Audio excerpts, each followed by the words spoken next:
సామ్రాజ్య పతనం. దక్షిణాపథంలో 230 సంవత్సరాల పాటు విజయనగర ఆంధ్ర సామ్రాజ్యం ఉనికిలో ఉంది. ముస్లిం సుల్తాన్కి విజయనగర చక్రవర్తి అయిన రామరాయలకి క్రీస్తుశకం 1565లో తల్లికోటలో జరిగిన భీకర యుద్ధానంతరం ఈ సామ్రాజ్యం అస్తమించింది.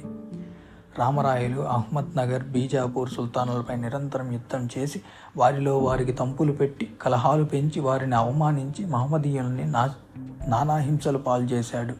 రామరాయలు అనుసరించిన ఈ ముస్లిం మత విద్వేషణ విధానం ఫలితంగా దక్కన్కు చెందిన బీజాపూర్, అహ్మద్నగర్, బీదర్, బిరాయ్, గోల్కొండ సుల్తాన్లంతా ఏకమై తల్లికోట వద్ద రామరాయలు సైన్యంపై తలపడ్డారు.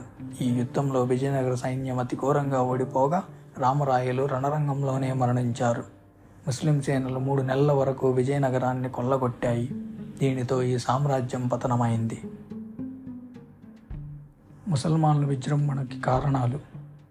హిందువులలో కులమత ద్వేషాలుండటచే ఐకమత్యం లేకపోవటం ఒక కారణం. మరొక కారణం హిందువుల యుద్ధ నిర్వహణ లోపమై ఉండెను.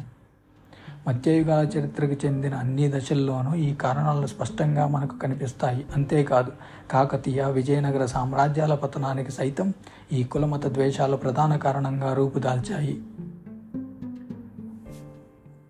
ఈ యుగంలో అద్వైత, విశిష్టాద్వైత, ద్వైత మత శాఖల్ని ప్రచారం చేసిన శంకర, రామానుజ మధ్వాచార్యులు వారి శిష్య ప్రశిష్యుల తమ మత శాఖల వ్యాప్తి కోసం ఒకరినొకరు తిట్టుకుని కలహించి ప్రజల్లో భీకరమైన కులమత ద్వేషాలు పెంచడం ద్వారా వారిని కుక్కలు చింపిన విస్తరి ముక్కల్లా చీల్చి దక్షిణ పదంలోని హిందూ రాజ్యాల దుంపనాశనానికి యథాశక్తి తోడ్పడ్డారు.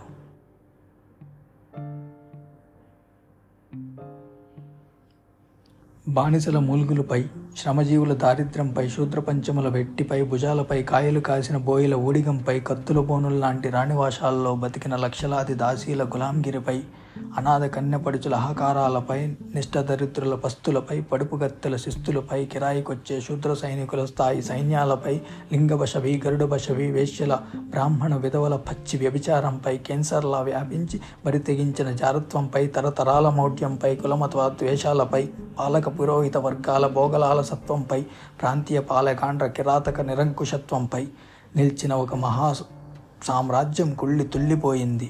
రాకాసి జడల మర్రిలా 4 వైపులకి వ్యాపించిన ఈ సామ్రాజ్యం తల్లికోటలో కుప్పకూలిపోయింది. రామరాయల మరణంతో విజయనగర సామ్రాజ్య కిరీటం అమాంతం భూమిపై దొర్లిపోగా, ఫ్యూడల్ యుగాల భుజకీర్తులు ఊడిపోగా చివరికి చిల్లర మల్లర పాలగాళ్లే మిగిలారు.